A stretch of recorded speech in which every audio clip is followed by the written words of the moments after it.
Ladies and gentlemen, good evening.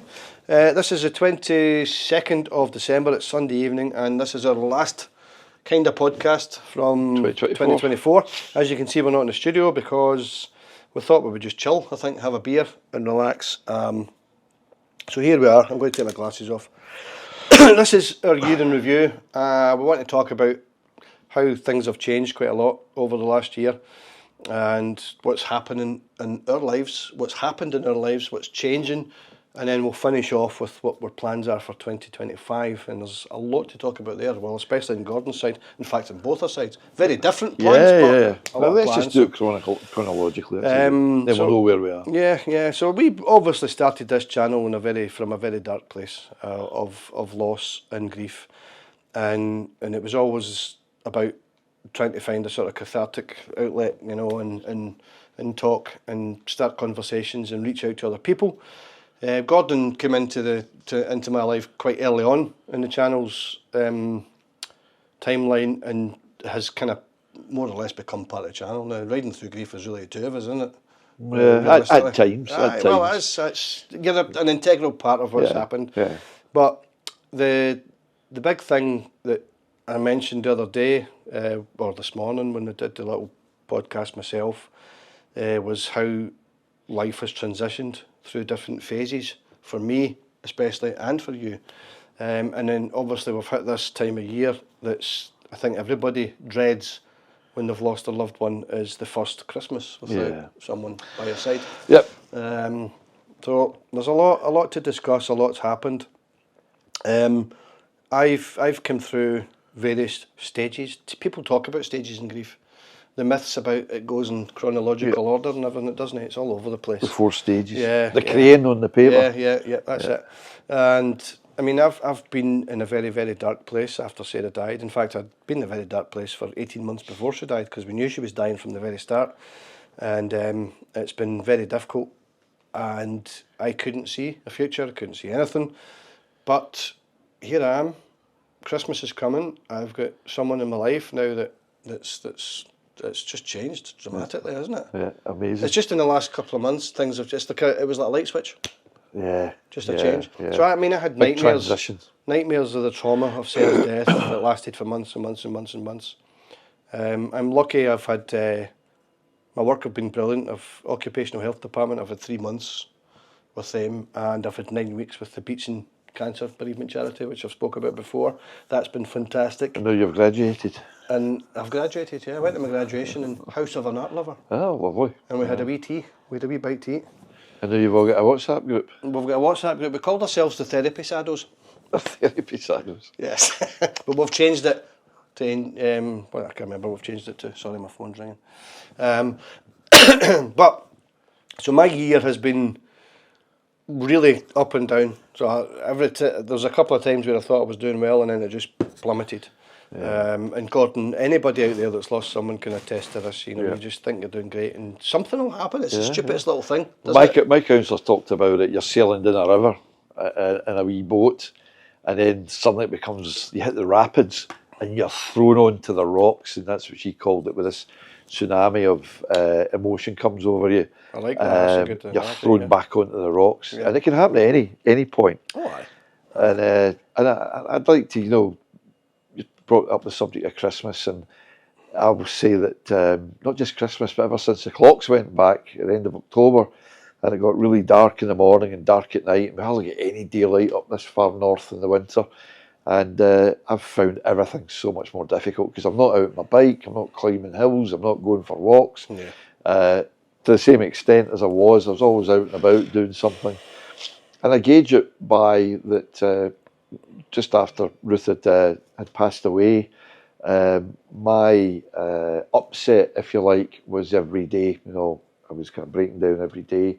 And then it was twice a week, then it was once a week, then it was once a fortnight. And it just got longer and longer, and then we get into the middle of the summer, and I was out on the bike, and I was out with Craig, and then I was away at the Picos de Europa. Things were going on, and I could see that gap between getting upset, getting wider and wider. But as soon as these clocks went back, and the dark nights and dark mornings have hit, I've found myself going in the other direction, where I always just assumed, and you've said this so many times, it's not linear. I just assumed it was just, I just feel better and better and better, or less worth worse or less bad. But it kind of went like that, and then poof. I've got to say that putting up decorations for Christmas, I didn't want to do it. I made myself do it. Absolutely made myself do it. It was the right thing to do for me. And now that it's done, I'm really glad I've done it. Although they've been up for over a week, and I'm the only one that's ever seen them. There's not actually anybody in my house. There will be people coming to the house over Christmas, so it's just as well I did it. And I'm really just quite glad I did it. But upsetting emotion-wise, it has been difficult. It really has. I would say the last 7-10 days, whether I'm watching videos, looking at photographs, whatever it is, I've been upset every day for the last 10 days. And there I was back in the middle of summer going, 3 weeks we've been upset, but almost. So it is absolutely true, and I'm finding these things out for myself. It's not linear. You get chucked back on the rocks at any time. Yep. And as you will all know, sitting watching this, if you are a bereaved person recently or this year, or even before that, you'll know yourself that Christmas is difficult without that special person. My wife was Christmas. She was Mrs. Santa. The flashing dealy boppers on the head, the millions of decorations, all the preparation.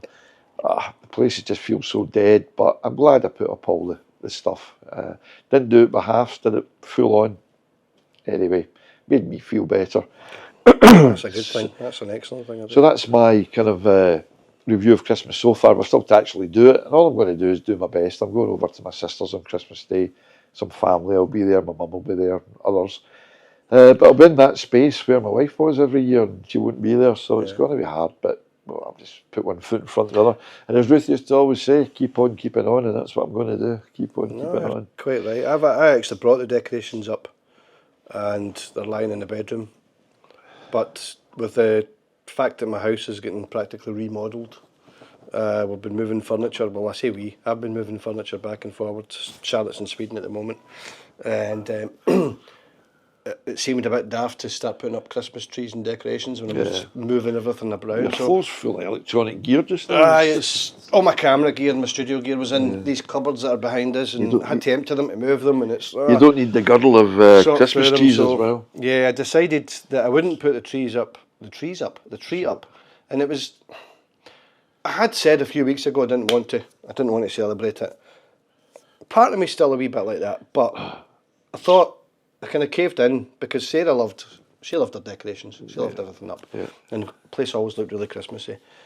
And I brought the stuff up, but then I realised I had to move everything else and things. You've got Charlotte coming on Boxing Day, so that's going to make you feel a bit Christmassy. It'll be nice, but it's still sad, and I think people tend to look upon me as, oh, you've met someone else and you're in love with someone else, so you're all feel right. it. You're all right. You're all right, aye. But it's nothing like that. No, I know. It's nothing like that, and this is one of the things that the bereavement charity that I went to, and having spoken to people like myself that are either much further on, like maybe 3 years down the line, or much closer to it, 3 months behind. It's interesting to hear different perspectives and how different everyone's grief is. It's all your own journey. Yeah. And another thing that they spoke about quite often is the resilience of people. Some people are naturally more resilient.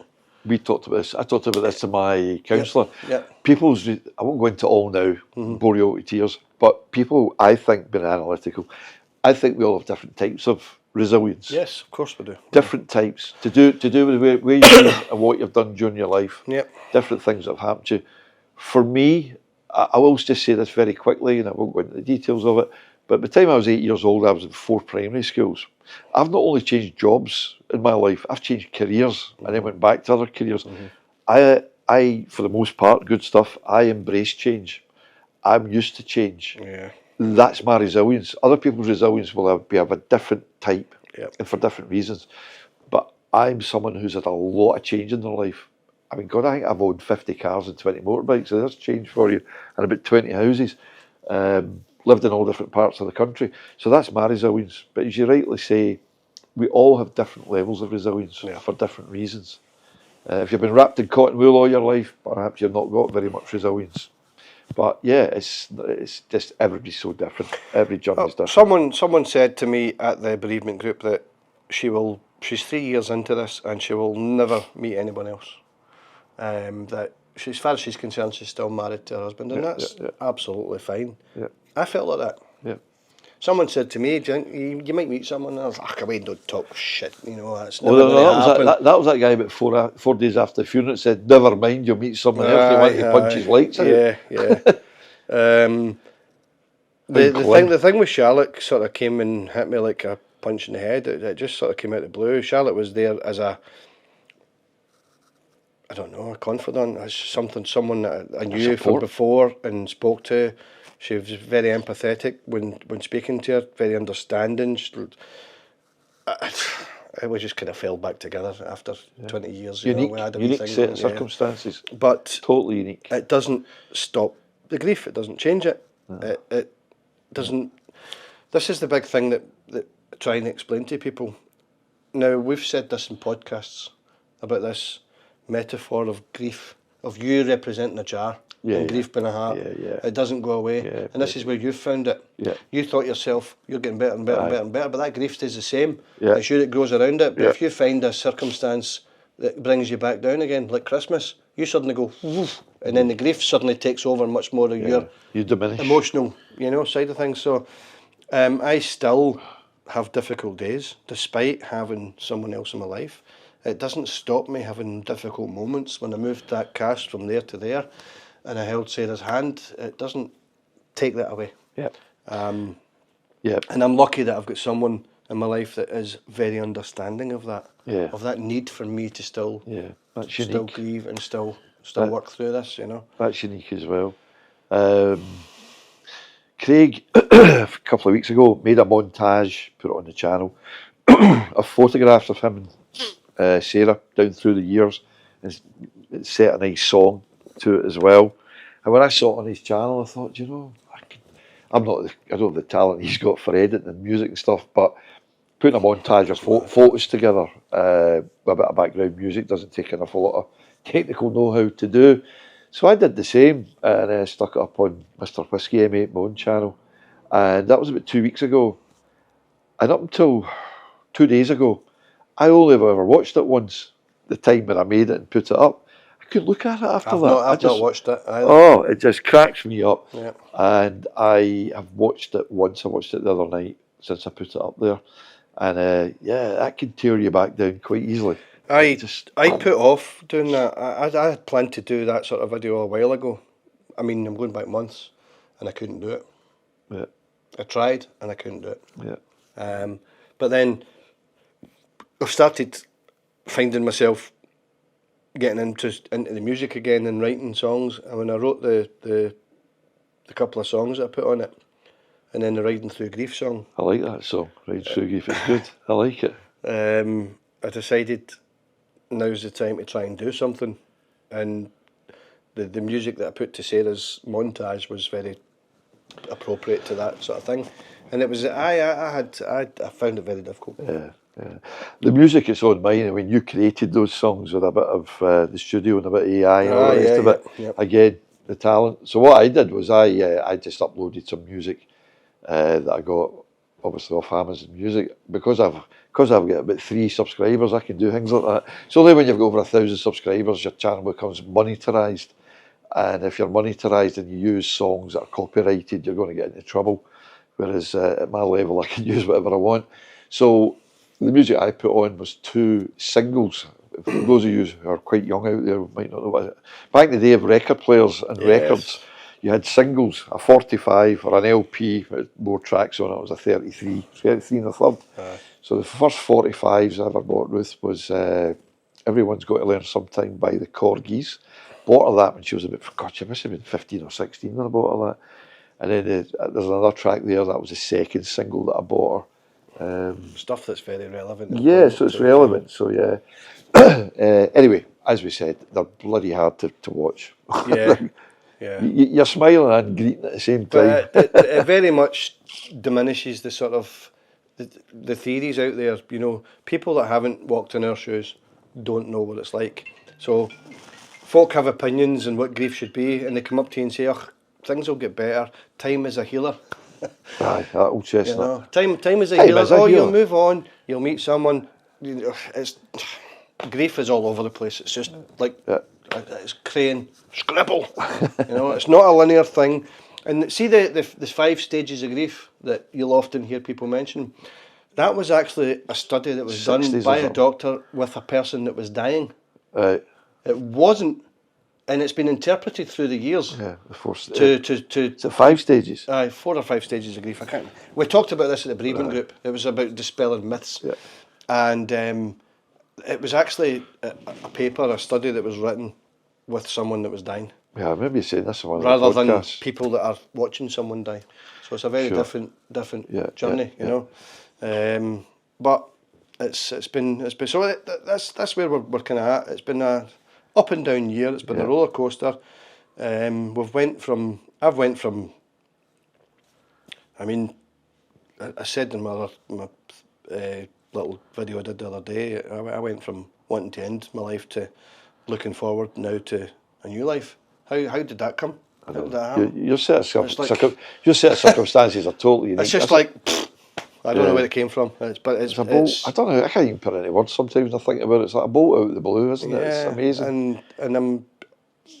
But then again, it's back to, and you'll know this, we've not just been grieving since March or April. It was during the illness as well, losing. You know, when I was told at the very start that she was dying, diminish. And then it just started then. So it's been difficult. But so that this year, and we've had some ups and downs. We've had some great days as well. We've had some moments of levity and moments of happiness where we actually stopped and felt guilty for being happy for 10 minutes. We talked about that, didn't we? The studio. One of the standouts was obviously most of you will know what we're talking about here when I say Teapot One. Bruce Smart had us on his Brew Time podcast, and we got into some pretty serious stuff there. People coming in with questions for us who said that they'd lost people that we actually know and Bruce knew, didn't know any of these things about them. But we got into some pretty serious stuff. It was 3 hours and 20 minutes long, but I believe you me, if you ever get around to watching it, that last half hour is hilarious. There's so many laughs in it. It's not true. Alopecia. Points in my head. It was. I don't even know what the subject there was, but I actually recorded. I took a screenshot. I'll tell you exactly what it was. Then you can tell what happened. I was saying that nowadays there is a support group out there for everything. Whether you're bereaved, whether you're a biker, whether you're a one-legged lesbian, whether I don't know, alopecia. You pointed at my head. What are you pointing at me for? But then there was a revelation about me dropping the bike and the Picos. The guy coming in, just asking for a friend. Do you have any problems with balance when you're parking your bike? And you were noting yourself. And then there was a teabagging thing as well. Oh. So anyway. Somebody wrote in and asked us to tell a joke, but that was edited out. We edited that out, yeah. We're not going to start telling those jokes now. I mean, here we are having a laugh about this. I mean, this is what life's like, isn't it? And we had some great rides out on the bike as well, you and I. So I think I probably said in a previous podcast as well, I've just been so fortunate with riding through grief, the channel, meeting Craig, the motorbikes, the pre-bereavement counselling, the post-bereavement counselling, the family and the friends that have helped me throughout all of this. Unbelievable support, unbelievable. And that got me thinking about people who perhaps might not be as fortunate, people who didn't have many friends and family, didn't go to counselling. Sitting here right now, I know someone who's going through something catastrophic right now, and the circumstances are so different to mine. The person's terminally ill with cancer, and it's just horrific. And I was also saying to Craig earlier that I was down in Tesco 2-3 days ago pushing the trolley, bumped into this guy who I knew had just lost his wife. Big biker, he's got 5 or 6 bikes, this guy. I knew him 30-40 years ago, and he's just lost his wife to a brain tumour quite recently.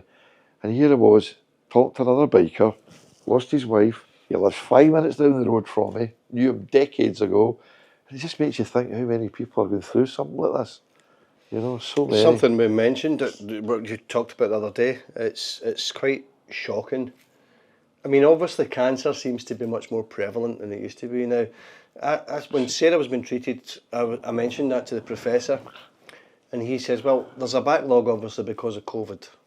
So there's more people being identified. He says, but technology's moved on. He says technology's moving on quicker than their knowledge. and their ability to detect cancer now is way beyond what it was 10, 12, 15 years ago. So it's not necessarily that there's more people getting cancer, it's just they're better at finding it.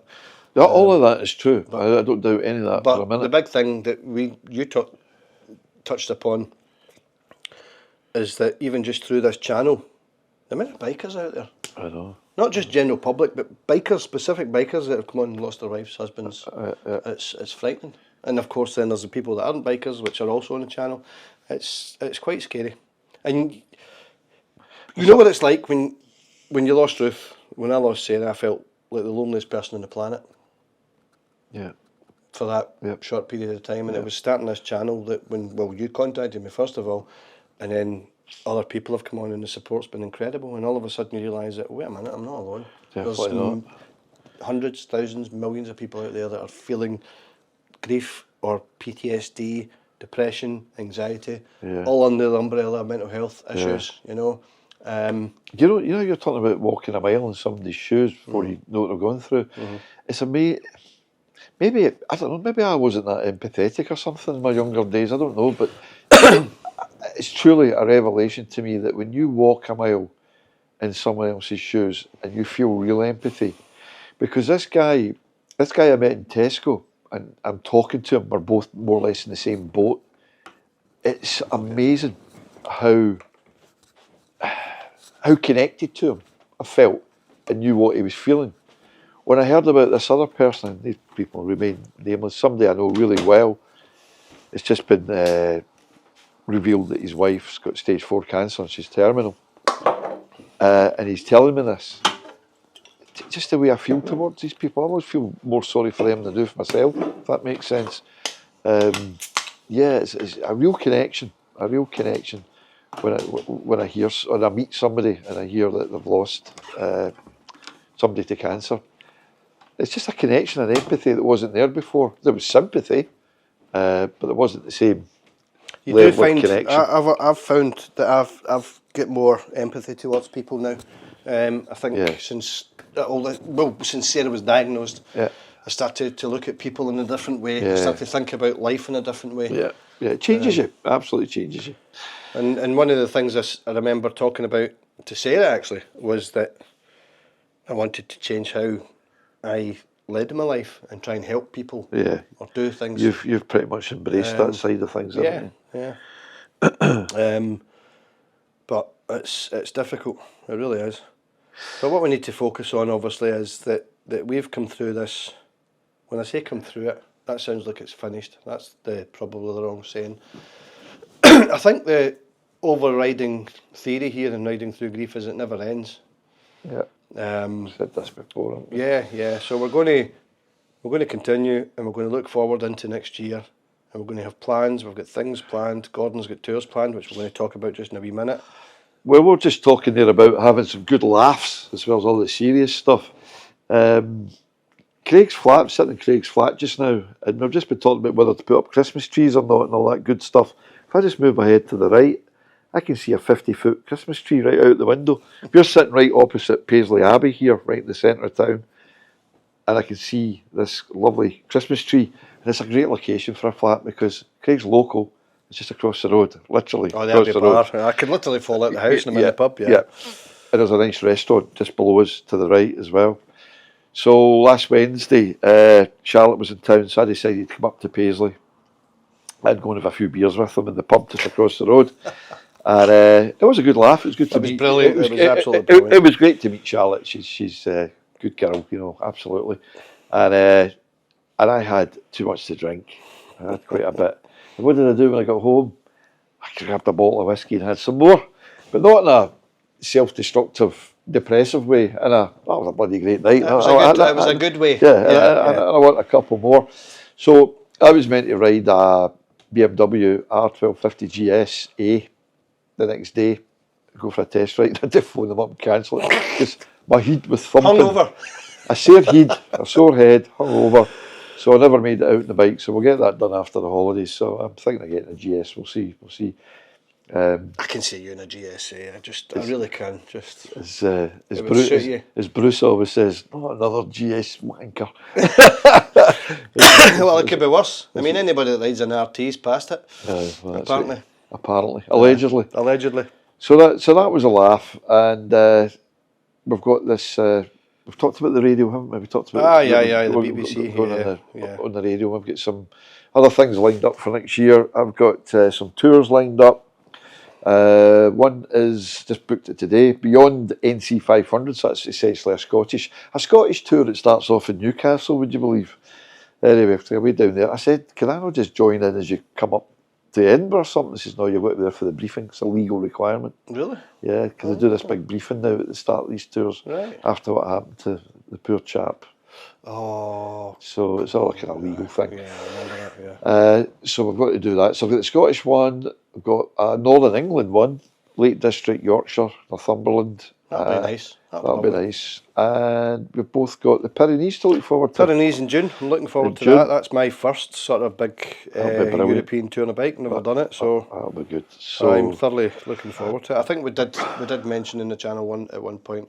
No, we mentioned in the radio about doing the Arctic. Aye, but Gordon very wisely pointed out to me that, having never been abroad on a bike before, that it might be a good idea to go on something that's a bit more organised and stuff before we challenge that sort of thing. Yeah, a bit of support. So, you know, I've said this a long time ago, but I've done about 18, 20 countries or something. But I used to live in the south of England, so it was easy to pop over the channel. And when you say you've done 20 countries, is every intercontinental biker knows you can do about 7 countries in a day. You get off.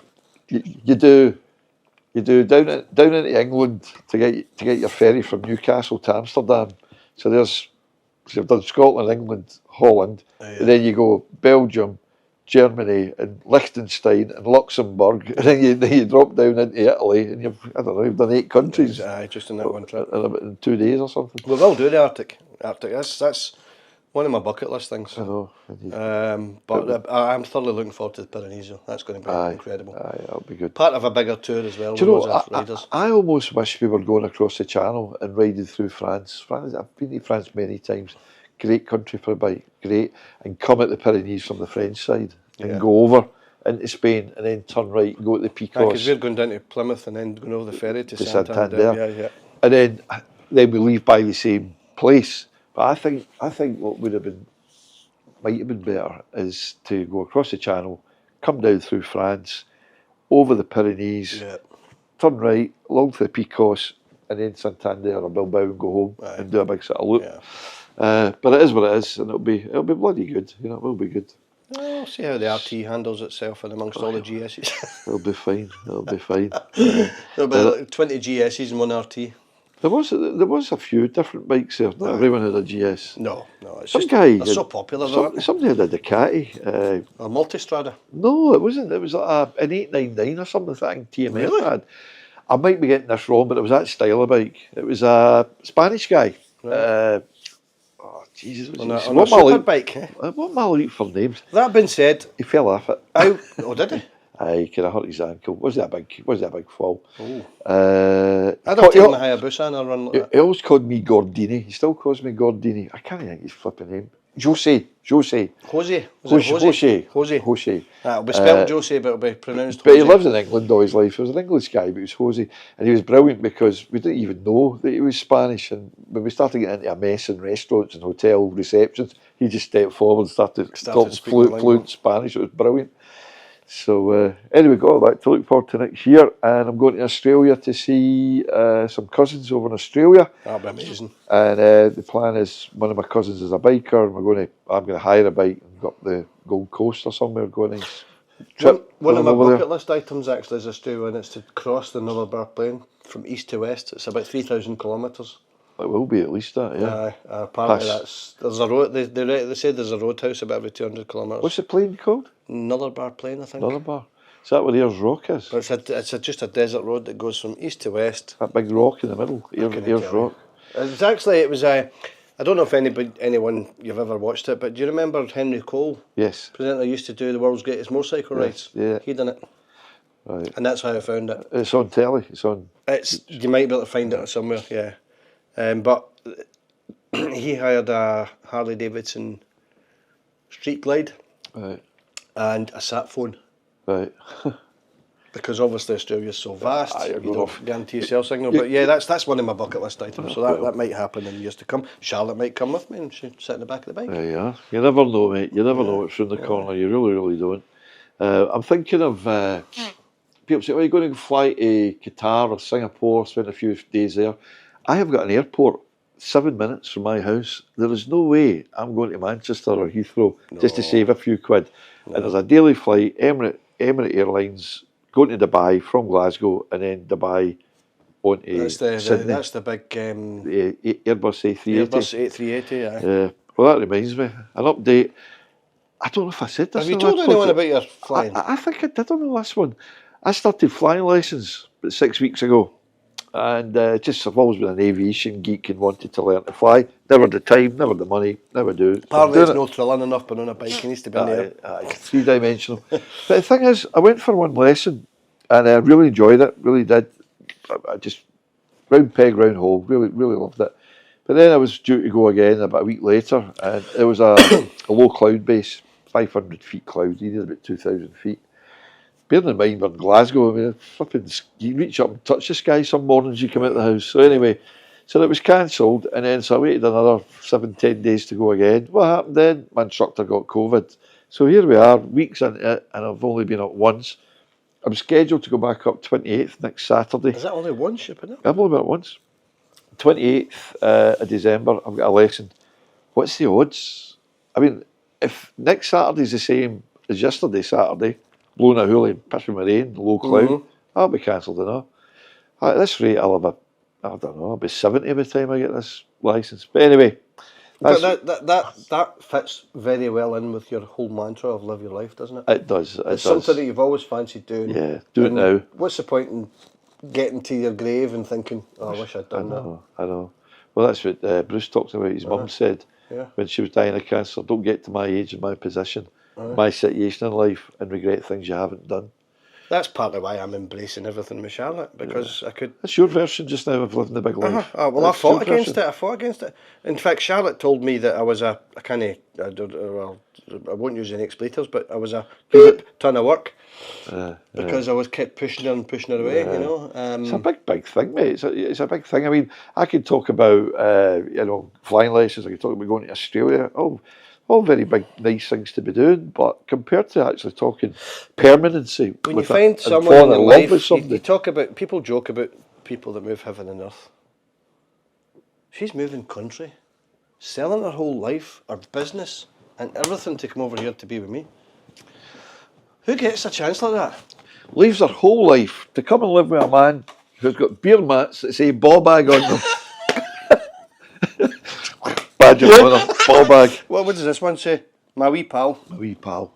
Bit of Glaswegian, if you don't know. Ball bag, scrotum. Yeah, ball bag. B-A-W, ball bag. If we don't like somebody, we refer to them as him. He's a total ball bag. So he's even got the beer mat. That's what you're letting yourself in for, Charlotte. By the way, this is non-alcoholic because I'm driving. Yes, this one's alcoholic. And Merry Christmas, cheers and all that bollocks and ball bags. I wonder if she'll get rid of them. You can buy T-shirts up at... in fact, it's not actually a clothing line called Ball Bag. If you go up to Escape, what we used to call Escape up at Bury Head. X-Site or something now, whatever the hell they call it. There's got the skiing shops with the skiing gear and all that stuff. Ball Bag. I'm sure there's a clothing shop and there's definitely a line of T-shirts and shorts. Ball Bag. That's the brand. Do you remember years ago with the worst hurricane ever? Hurricane Ball Bag. It began with a beer, like a Hurricane Bertie, and it was a real bad. All the Glaswegians referred to it as Hurricane Ball Bag. In fact, it was on the news, Hurricane Ball Bag. Aye. Oh, that's right, that was in America, wasn't it?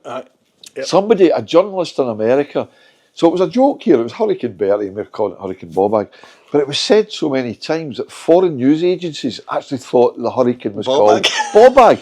And they didn't understand what that was, ball bag, scrotum, it's Glaswegian slang.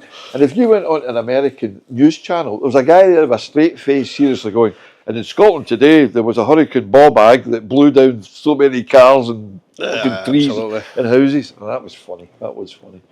There you go. But I digress. No, I know. A lot happening in 2025. You've got a lot of tours to deal with. Yeah. Me, I'm going abroad. You're For the going first time since 2006 in January. I'm going to Sweden. I know. You were telling me. I'm going going to see Sweden. Charlotte. Yes. Where are you going to stay? She's booked a cottage. Oh, you've got a wee cottage.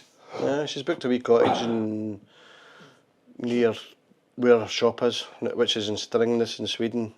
She said it's about half an hour drive.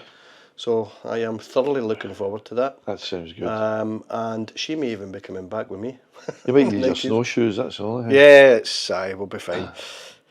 So the last time I was abroad was Mallorca in 2006.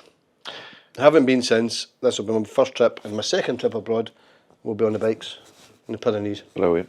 Brilliant. 2025 has got a lot of promise, I think, Yep. for us both. Yep. Yep. I mean, you've got like tours lined up all over the joint, which is and amazing. my Australia thing. And of course, it's all very relevant. It's still part of riding through the grief. Do you know what I'd like to do? Aye, because it's all about ambition and living your life.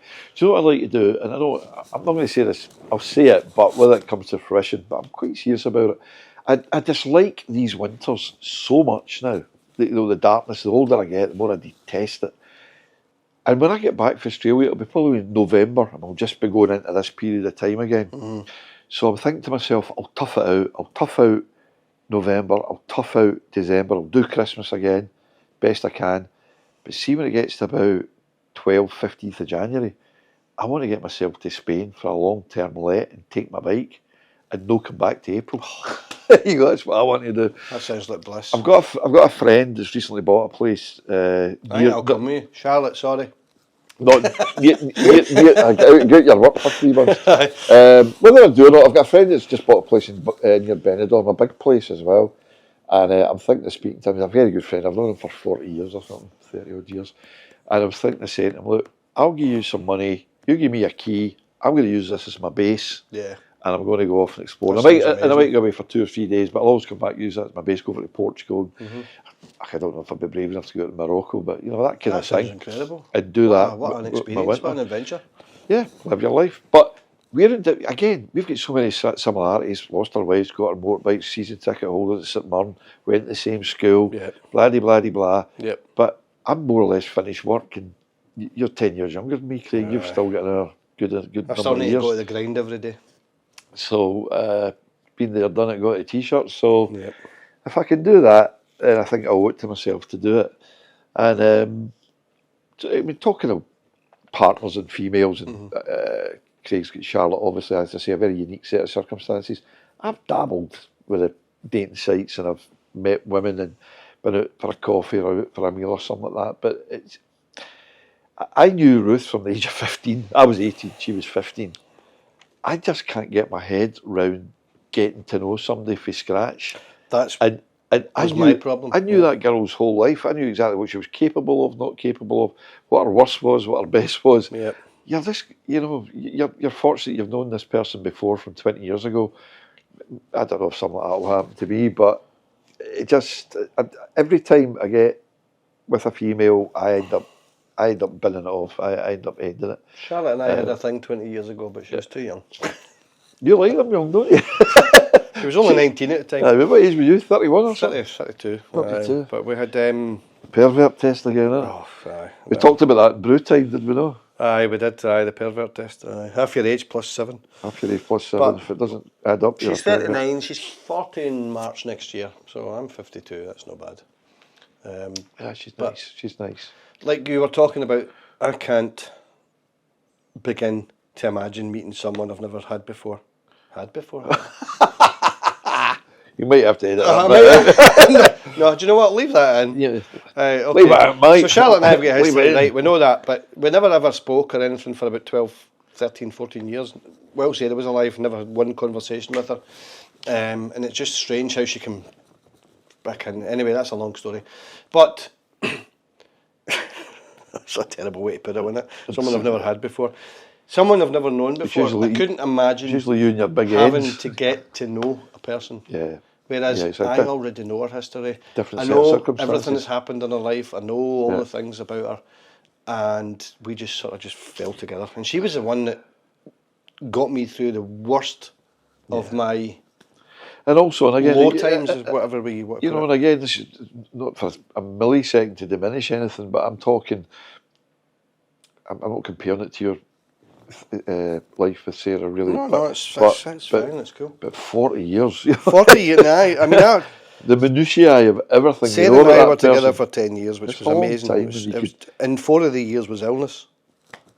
Yeah, but you loved her to the moon and back. No, absolutely. You got on really well. It's difficult to compare that with someone that's been with 40 years. You know, that's your entire lifetime. Yeah, it's not maybe the love was any more intense. It's just a fact. It's just a fact. But you've never known anything different. Yeah, and you know, I grew up with that person. You know, I grew with that person. I used to say to Sarah, oh, I wish I met you when I was in such and such, and she would turn around and say, but I'd only be like 9. Aye, okay, right, we'll get that, but anyway, we're trucking on. We're doing okay. Life is bringing up various things to both of us in different ways. Still throws up challenges now and then. Yeah, Christmas, for example. And you know, and you still have your sad days and your breakdowns. But it's good to have each other as well. Yep. Always good to have each other. And there's lots of other good things. If we can bring anything from this at all to anyone that's watching, especially if you've suffered loss. Obviously, Gordon's journey is different from mine. I'm in a very unique position, and I regard myself as a very lucky man to have found someone like this. Yeah. Someone like Charlotte. Not everybody gets that. Not everybody gets that second chance. No. But one thing I admire about you is the fact that you are living your life, that you're doing everything you can, while you can do it. Yeah. And I would encourage anybody to do the same. Yeah. And that living your life might not mean flying and going abroad or going to Dubai or Australia and all these things. Like you said, you didn't have the money to do it. You'd be up in the house. You'd be doing stuff that gets you out there into the world. Meeting people. Not everything. We've got our bikes. We're lucky. Yeah. We're bikers. Yeah, but not everything. That's been our tool to help us move on through things. But as I said before in the podcast, you just do the best you can with what resources you've got. It doesn't cost a great deal of money to go to your local swimming pool and batter up and down the pool for a couple of quid or whatever it is nowadays. Or you might meet somebody there, or as I say, well, there's parts of the countries we don't really have mountains and hills, but you know what I mean. There's lots of things that don't cost a lot of money. Even a couple of times I've just went out on a bike for an hour. Literally an hour. Well, I do that as well. A wee run along to Loch Winnoch or something. I've done that. Go and get a coffee, come back, and it's just that escape from the house to get out on the bike and come back along. Sorts your head out, it really does. I do it as well. I'm going to do it Boxing Day. If it's not pissing with rain, I'm going to do it Boxing Day on my own. And then I'm going to see some family the day after. If you're going to do it on Boxing Day, expect a video for the channel then. I'll be an iPhone video going, hello, with my selfie stick. I will see. We'll see. You can post something up. We've got lots. The future is very much unknown. That's it in a nutshell. Nobody knows what's in front of us, do we? Really? No. We've got tours. I've got the Pyrenees. I've got my trip to Sweden. You've got about 3 or 4 tours, potentially going to Australia. You never know. You might meet someone in Australia. You just don't know. I'd rather meet somebody in Spain. That would be handier. But the kind of bottom line is that I don't plan too far ahead now. Well, I suppose I am with Australia. Yeah, no, I don't mean that. Obviously, when you book a holiday and things like that, you've got to plan ahead. But what I mean is, I take each day as it comes. Enjoy what I've got. Yeah, I have no idea what the next 2 or 3 years are going to bring. Yeah. Get far off your right and break your neck. Well, as I say, this is just turning into a general conversation now. But that's it. As I say, I'll keep doing my dangerous things like flying and biking because I can't give it up. I couldn't give it up. I've been riding bikes since I was 16. I see, the generation ahead of me, the elderly. You visit them in hospital, and the people that are just on their last, or maybe 90 odd years of age, and you think shuffling about. You think, oh God, is that how I'm going to end up? So if I do, I do. But if I come out the brow of a hill and there's a guy on the wrong side of the road, and I go, just as long as it doesn't maim me, kill me outright. But that's the attitude to my life. I'm not going to do something slightly. I'm not going to be reckless, but I'm not going to do something that's slightly dangerous because I just. Don't you think our situation... Better to burn out than to fade away. Our situation gives you that perspective, doesn't it? It does a wee bit. Because Sarah said to me at one point, I can't die, I've got too many things I want to do. Sad. Now, I want my life back. I remember that what one. if I stopped riding bikes because I was afraid of killing myself and ended up with cancer? I know. It sounds daft, but it's what- relevant and yeah. it's Do a whatever you reality. can. Huh? Just a wee last aside for me anyway is, and it's kind of off piste, off subject a wee bit. You were talking about you hadn't been abroad for a while. I sit here and I say I'm an aviation geek, and I was watching more of it today, aerodynamics and all this anyway, blah blah. But I've always been like that. But the funny thing is, in previous lives, my jobs meant that I flew a lot, hundreds and hundreds of flights. Aye. My record was 12 flights in 1 week. Didn't know where I was. A lot of flights. But here's the thing, and this is true. I stopped that particular life in 2012, that part of it, and sitting, what's this, 2024, so 12 years later, I have been on one return flight to Tenerife in 12 years. Really? I think I had it up to here in hotels and airports. The thing is, as well, my wife and I, Ruth and I, got a black Labrador dog. Aye, of course. Never kennelled her, never left her. So we very started, much restriction life, doesn't it? We holidayed. We were happy to do it, Craig. You know, I took my golf clubs. We liked our whisky distilleries. They had a whisky collection.